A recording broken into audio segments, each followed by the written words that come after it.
హైదరాబాద్ తరహాలో నల్గొండను అభివృద్ధి చేసి చూపిస్తా అదే తన లక్ష్యమన్నారు మంత్రి కోమటిరెడ్డి. తాను కోరగానే సీఎం రేవంత్ నల్గొండను కార్పొరేషన్ చేస్తూ జీవో జారీ చేశారన్నారు. నల్గొండలో ప్రజలకు 24 గంటల పాటు నీరు అందించేలా చర్యలు తీసుకున్నామని తెలియజేశారు. నల్గొండ వాసులు వలస వెళ్లకుండా పరిశ్రమలు ఏర్పాటు చేస్తున్నామని పేర్కొన్నారు.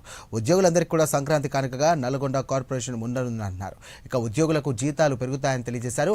వచ్చే మేయర్ ఎన్నికల్లో కాంగ్రెస్ ని ఆదరించండి, అభివృద్ధిని ఏంటో చూపిస్తామన్నారు మంత్రి కోమటిరెడ్డి.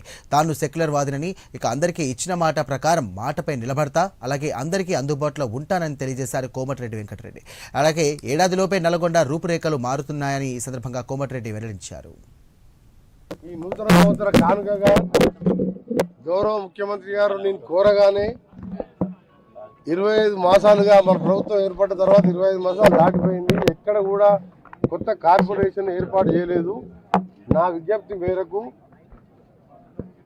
నల్గొండ మున్సిపాలిటీకి మున్సిపల్ కార్పొరేషన్గా ఏర్పాటు చేస్తూ జీవో నెంబర్ 9 రిలీజ్ చేసి మన అసెంబ్లీలో శాసన మండలిలో కూడా దాన్ని బిల్ పాస్ చేసుకొని జీవోను విడుదల చేయడం. ఈ సందర్భంగా గౌరవ ముఖ్యమంత్రి గారికి, యావత్ మంత్రి మండలి, నా సోదరులకు, సహచర మంత్రులకు, శాసనసభ్యులకు, ఎమ్మెల్సీలకు, ఆమోదించిన వారందరికీ కూడా కృతజ్ఞతలు. ఆ కార్పొరేషన్లో మన 13కి వెళ్ళే నూతన కార్పొరేషన్ ఇది.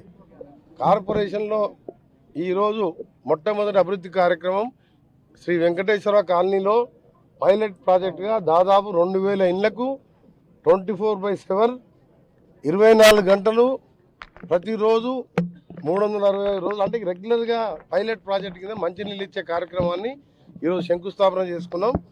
దీన్ని దశల వారీగా మనకు నిధుల కొరత లేదు కాబట్టి ఇవన్నీ అన్ని కాలనీలకు కూడా ప్రతిరోజు మంచినీళ్ళు ఇచ్చే విధంగానే ఈరోజు 12 ట్యాంకులు, దాదాపు 10 లక్షల కెపాసిటీ, 12 లక్షల లీటర్ల కెపాసిటీ అన్నీ కూడా, ఒకటి మన అన్నేశ్వర దగ్గర ఓపెన్ చేసుకున్నాం, ఒకటేమో ఓపెనింగ్ దశలో ఉన్నది. అన్నీ కూడా 6 నెలలు అన్నీ పూర్తి చేసి ఈ నూతన